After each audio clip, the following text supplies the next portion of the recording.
نماز تہجد پڑھنے کا کیا طریقہ ہے؟ تو یاد رکھیے کہ تہجد کی جو نماز ہے وہ سرکار علیہ الصلاۃ والسلام کی ایک عظیم سنت ہے۔ حضور فرماتے ہیں کہ تہجد کی نماز جو ہے وہ اللہ کے قریب کر دینے والی ہے، شیطان کے مکر سے انسان کو بچانے والی ہے۔ اور ترمذی شریف کی ایک حدیث مبارکہ ہے کہ حضور علیہ الصلاۃ والسلام نے فرمایا کہ تہجد کی جو نماز ہے وہ بیماریوں کو دور کرنے والی ہے۔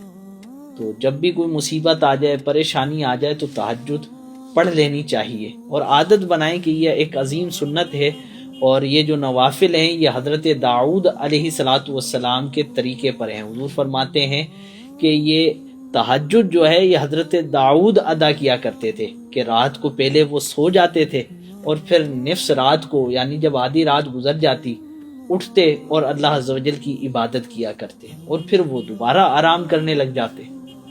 تو تہجد کی نماز کا جو وقت ہے وہ عشاء کی نماز کے بعد سے جو ہے وہ صبح صادق تک ہے، جب تک فجر کا وقت شروع نہ ہو جائے تہجد کا وقت باقی رہتا ہے، ٹھیک ہے۔ لیکن اس کے اندر ایک چیز ضروری ہے، وہ ہے کہ عشاء کی نماز کے بعد کچھ دیر سو جانا، یعنی کہ ایک اونگ بھی آ جائے کسی کو تو پھر وہ تہجد پڑھ سکتا ہے۔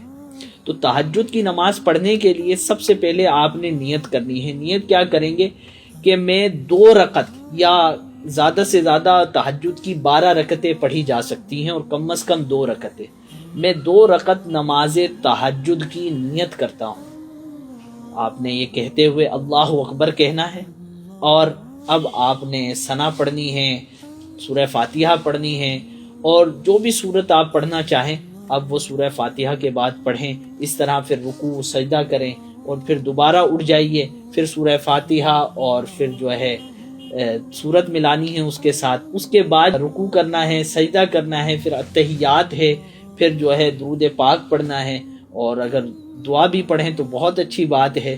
تو دعا پڑھنے کے بعد آپ نے سلام پھیر دینا ہے۔ اگر آپ نے 2 رکعت نماز تہجد کی نیت کی تھی، اور اگر آپ نے 2 سے زیادہ کی نیت کی ہے، 4 کی، 6 کی، 8 کی، 10 کی یا 12 کی، تو اب آپ درود پاک پڑھنے کے بعد اتحیات پڑھی، درود پاک پڑھا، تو اب اس کے بعد آپ نے سلام نہیں پھیرنا ہے، اب آپ نے کھڑے ہو جانا ہے۔ تو پھر ثنا، پھر سارا یہی طریقہ، پھر اپنی 2 رکعتیں آپ پورا کریں گے اتحیات درود پاک کے بعد، پھر دوبارہ کھڑے ہو جائیں گے۔ اگر آپ کی نیت جس حساب سے، اس حساب سے اپنی آپ اس نماز کو کمپلیٹ کریں گے، یعنی کہ ہر دفعہ 2 رکعت کے بعد آپ کو ثنا بھی پڑھنی ہے، اور ہر 2 رکعت جب کمپلیٹ کر رہے ہیں آپ اتحیات کے بعد درود پاک بھی آپ نے پڑھنا ہے۔ تو یوں آپ کی جو نماز تہجد انشاءاللہ عز و جل ادا ہو جائے گی، اور رب کی رحمت سے امید ہے کہ آپ کی نماز تہجد قبول ہوگی، اور وہ اپنا قرب آپ کو انشاءاللہ اس نماز تہجد کے ذریعے عطا فرمائے گا۔ یہ طریقہ اپنے دوستوں کے ساتھ بھی شیئر کیجئے، اور دوست احباب کو ترغیب بھی دلائیں کہ وہ تہجد ادا کریں۔ رمضان المبارک میں تو بہت آسان ہوتا ہے، سحری کے لیے اٹھتے ہیں تو وہ وقت تہجد کا بھی ہوتا ہے، تو ان اوقات کے اندر بھی آپ تہجد پڑھ سکتے ہیں۔